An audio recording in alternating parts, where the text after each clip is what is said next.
नमस्कार मित्रांनो, लग्नानंतर होईलच प्रेम मालिकेच्या आजच्या भागामध्ये आपण पाहत आहोत. आता इकडे काव्या आणि पार्थ या दोघांचं सुद्धा इथे बरंच काय काय चाललेलं असतं. पार्थ आपला काव्याला गोड घास भरवण्याचं काम करत असतो. काव्यासुद्धा अगदी आवडीनेच त्याने भरवलेला तो गोड घास खात असते. त्यानंतर मात्र इथे आता तिला एक टास्क दिलेला असतो आणि तिने श्रीखंड निवडलेलं असतं. कारण श्रीखंडामध्ये अशी काहीतरी गोष्ट लपवलेली असते आणि त्यामुळे तिला ती गोष्ट नंतर मिळणार असते, असं काहीतरी नंदिनीने दिलेला टास्क असतो. मग तिने श्रीखंड चूज केल्यानंतर त्यामध्ये तिला सोन्याची रिंग दिसते. मग सोन्याची रिंग दिसल्यानंतर ती म्हणत असते, आता ही जी काही सोन्याची रिंग आहे ती माझीच झाली ना. तेव्हा सगळेजण तिला म्हणत असतात, हो बाई, ही जी काही सोन्याची रिंग आहे ना, ही मात्र तुझीच झाली आहे. ह्या रिंगवर आता पूर्ण अधिकार तुझाच आहे. असं म्हणून तिला आता पार्थ तिच्या हातामध्ये ती रिंग घालत असतो. दुसरीकडे आपण पाहतो, आता आर्या ही नंदिनीच्या खोलीमध्ये असते. तिला इव्हन चावीसुद्धा सापडलेली असते. मग चावी सापडल्यानंतर इकडे मात्र ही जी काही काव्य आहे आर्या आहे, ती आर्या आता लगेचच कपाट उघडते आणि कपाट उघडल्यानंतर आता इकडे ती शोधाशोध करायला सुरुवात करत असते. मग लीगल डॉक्युमेंट्सची फाईल तिला त्या कपाटामध्ये सापडते आणि हे सगळं वसू मात्र पाहतच असते. वसूला अजूनच टेन्शन आलेलं असतं की ही पोरगी नेमकं करते तरी काय करते. मग आता हे सगळं काही सुरू असताना इकडे रम्याने वसूला फोन केलेला असतो आणि ती विचारत असते, आई तिथे सगळं काही ठीक आहे ना, ती आर्या नेमकं काय करते.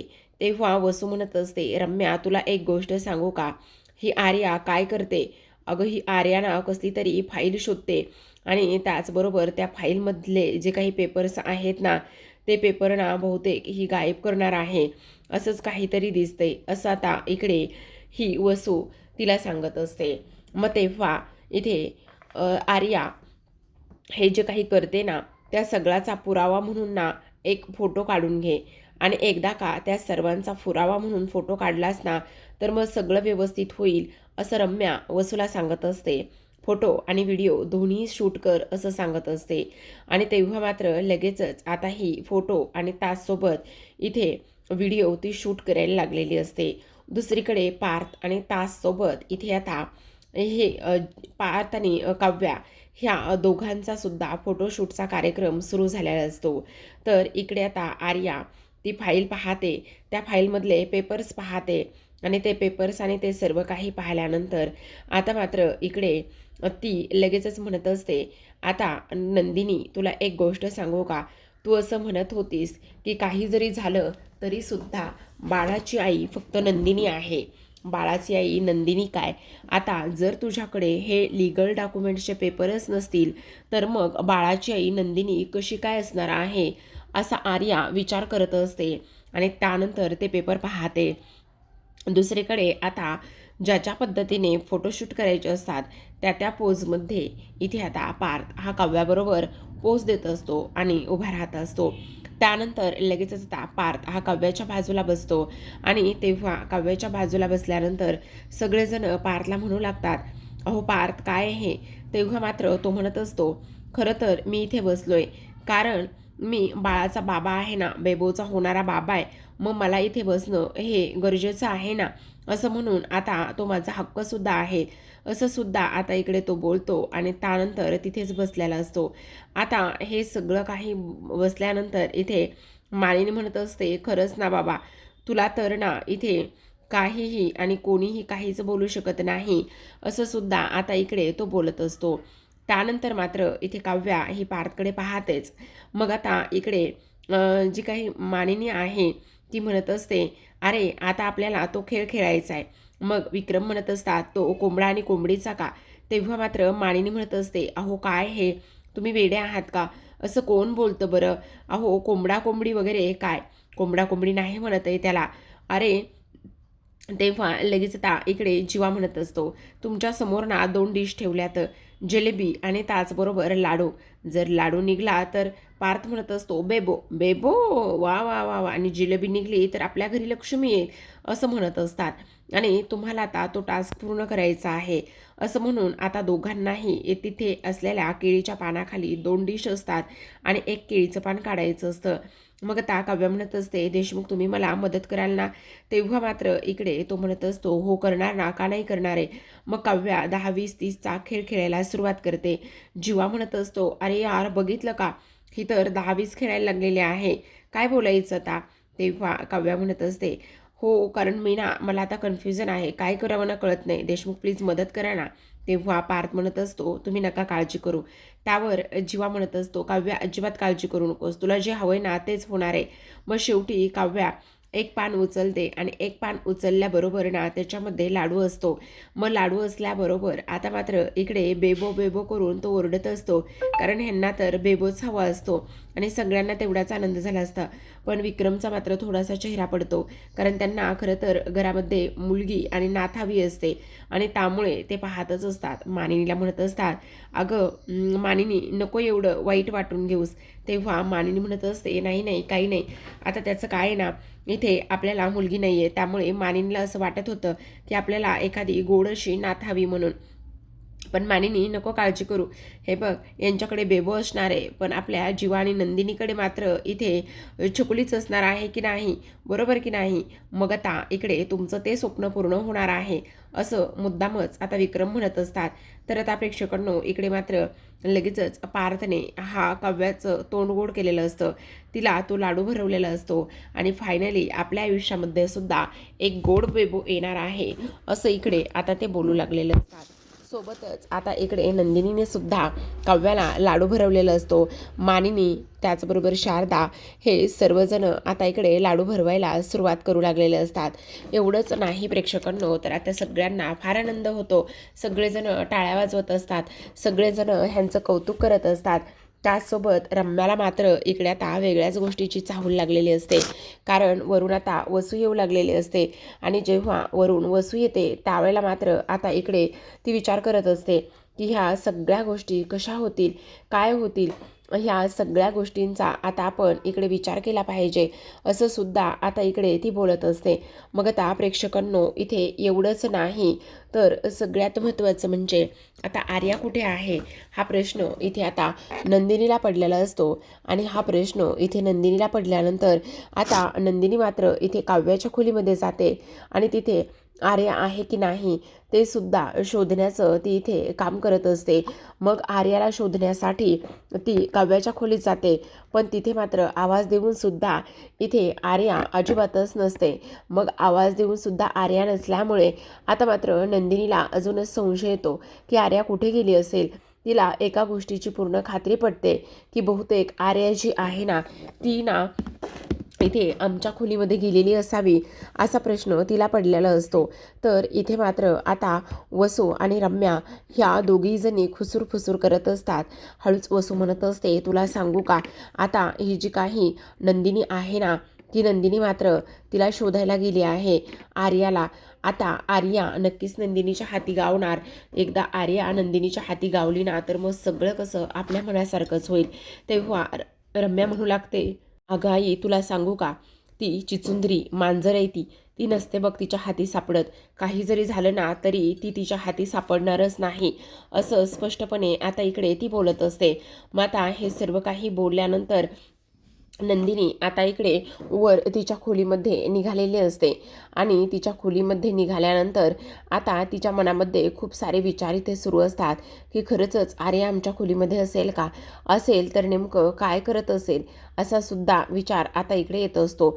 आता इकडे मात्र नंदिनी दरवाजा वाजवत असते आणि दरवाजा वाजवल्याबरोबर आर्या दरवाजा उघडते.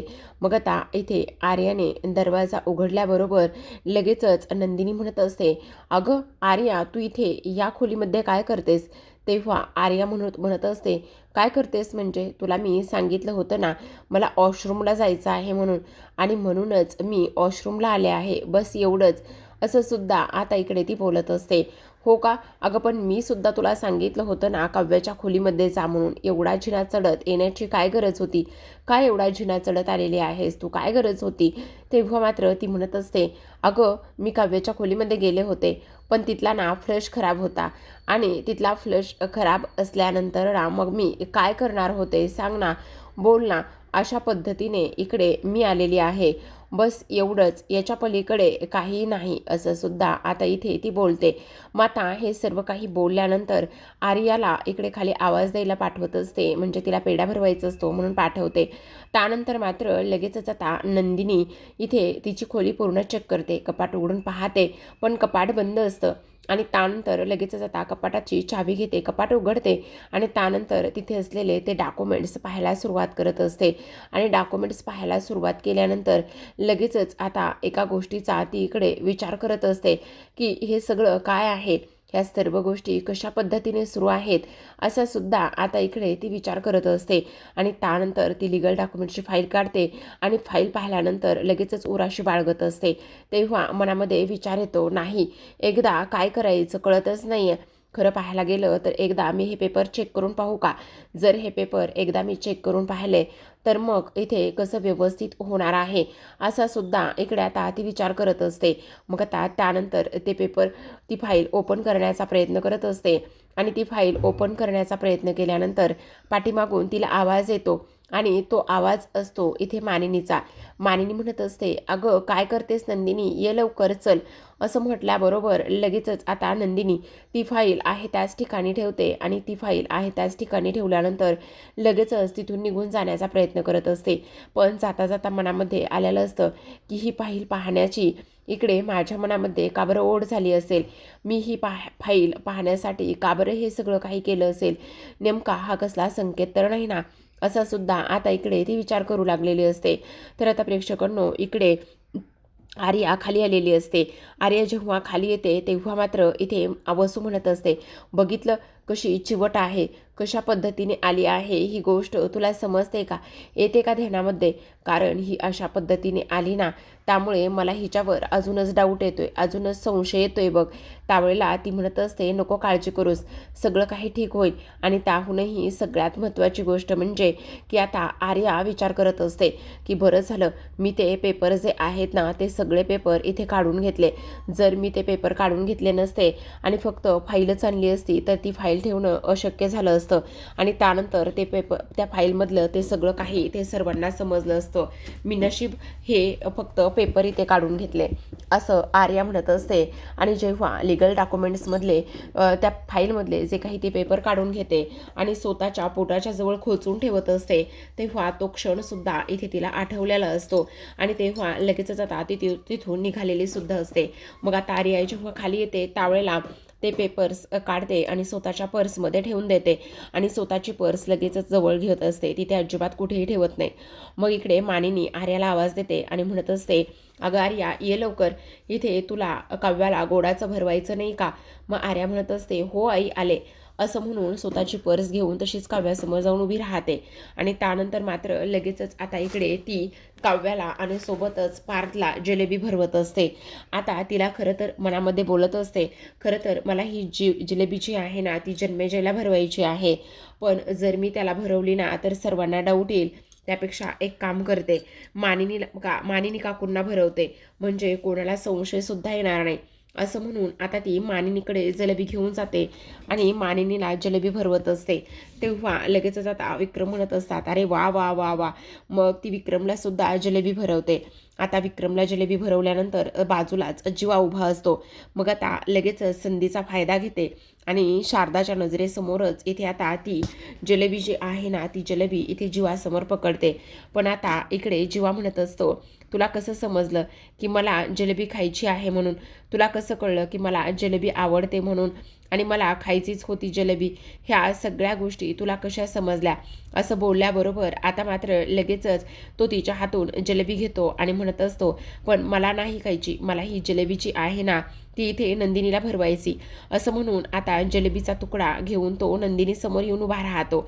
नंदिनी समोर उभा राहिल्यानंतर लगेचच आता इथे नंदिनी सुद्धा त्याच्या समोर येऊन उभी राहते आणि तेव्हा जीवा हा नंदिनीला जलेबी भरवत असतो.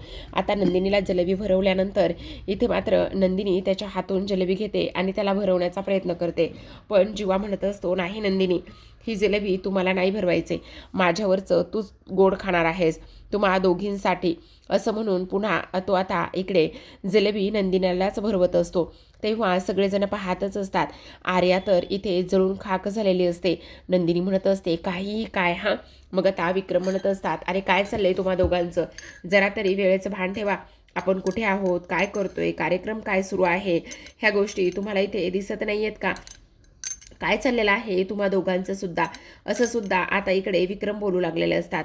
मग आता हे सर्व काही बोलणं इथे सुरू असताना नंदिनी म्हणत असते, बरं बरं ते सगळं काही ठीक आहे, पण जीवा मात्र तुम्ही जिलेबी खाल्ली नाही आहे हां, तुम्हाला खायला पाहिजे. दुसरीकडे आता इथे काव्या म्हणत असते, बरं बरं चला आता. मग मानिन म्हणत असते, हो आता ना छान छान फोटो काढायचे.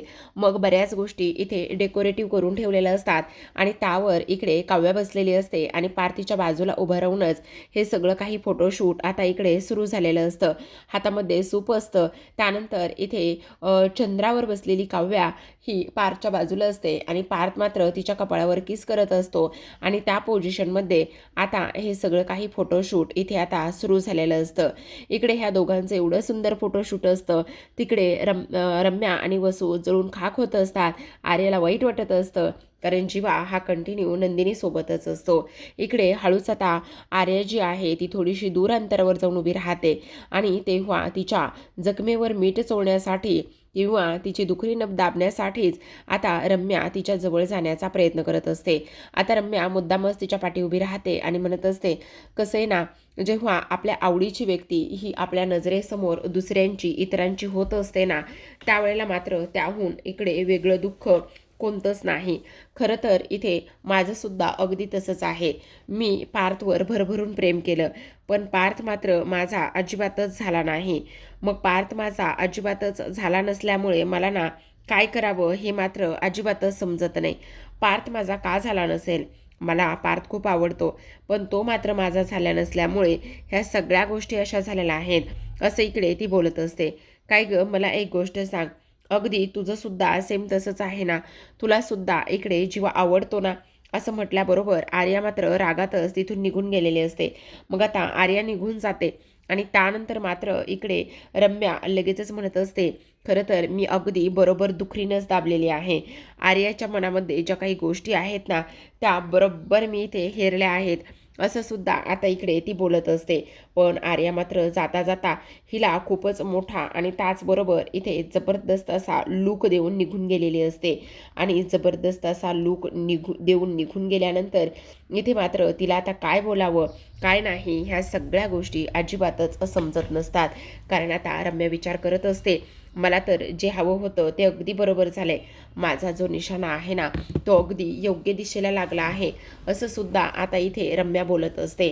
पण आर्या मात्र इकडे तिला भाव देत नाही आणि त्यानंतर रागातच ती तिथून निघून जाण्याचं काम करत असते. पण आर्या आणि रम्या रम्या खूप मतलबी आहे, खूप संधी साधू आहे, हे आपल्या सर्वांना माहिती आहे. कारण रम्याला पार्थ पाहिजे आणि ह्या आर्याला जीवा पाहिजे, ही गोष्ट तिच्या एव्हाना लक्षात सुद्धा आलेली असते. मग ही गोष्ट तिच्या लक्षात आल्यामुळे आता इकडे ती विचार करत असते, नाही खरं पाहायला गेलं ना तर ह्या सगळ्या गोष्टी अशा पद्धतीने होत आहेत, काही जरी झालं ना तरीसुद्धा इथे मात्र मी ह्या सगळ्या गोष्टींचा सोक्षमोक्ष लावल्याशिवाय शांत बसणार नाही, असं सुद्धा आता इकडे ती बोलत असते. तर आता प्रेक्षकांनो, आजच्या भागामध्ये एवढंच. उद्याचा भाग पाहायचा असेल तर नक्कीच इथे चॅनलला सबस्क्राईब करा आणि आपल्या पाहत राहा लग्नानंतर होईलच प्रेम. उद्याच्या भागामध्ये आता आपण पाहतो, शारदा विचारत असते, काव्या तुझी एक्झाम कधी आहे. मग इथे गुरुजी आलेले असतात आणि गुरुजी म्हणत असतात 16 ऑगस्टला एक्झाम आहे. असं बोलल्याबरोबर सर्वांचं लक्ष गुरुजींकडे जातं. मग आता लगेचच गुरुजी म्हणत असतात, हो काव्याची एक्झाम ही 16 डिसेंबरला आहे, बरोबर की नाही काव्या. असं म्हटल्याबरोबर काव्या आता चकितच होते. तेव्हा गुरुजी म्हणत असतात 16 डिसेंबरला एवढंच नाही तर भरपूर अशा काही गोष्टी होणार आहेत. त्यामुळे प्रत्येकाने सावध राहायचं. 16 ऑगस्ट हा 16 डिसेंबरसारखा गाजणार आहे आणि त्याची सुरुवात ही आदल्या रात्रीपासूनच सुरू होणार आहे. हे सुद्धा तुम्ही तेवढंच लक्षात ठेवा. आणि त्याचबरोबर इथे काही जरी झालं ना, तरीसुद्धा इथे मात्र तुमच्या आयुष्यामध्ये 16 ऑगस्टला पुन्हा एकदा विघ्न आल्याशिवाय राहणार नाही, असं सुद्धा गुरुजींनी स्पष्टपणे सांगितलेलं असतं. आता गुरुजींनी ह्या सर्व गोष्टी सांगितल्यानंतर नंदिनीच्या पायाखालची जमीन सरकते, काव्याला धडकी भरलेली असते. तर आता मात्र इकडे रम्या आणि वसू कोमात गेलेल्या असतात. प्रेक्षकांनो, नेमकं काय होईल, कशा पद्धतीने हे घडेल आणि गुरुजींनी केलेली ही भविष्यवाणी, गुरुजींनी केलेली ही आकाशवाणी नेमकी कुणाकुणाच्या बाबतीत लागू होईल, हे पाहणं फारच कमालीचं आणि तेवढंच जास्त इंटरेस्टिंग असणार आहे. तर अशाच नवनवीन मालिकांचे अपडेट्स आणि रिव्ह्यू जाणून घ्यायचे असतील, पाहायचे असतील तर नक्की चॅनलला सबस्क्राईब करा आणि पाहत रहा लग्नानंतर होईलच प्रेम. भेटूया उद्याच्या भागामध्ये. तोपर्यंत धन्यवाद.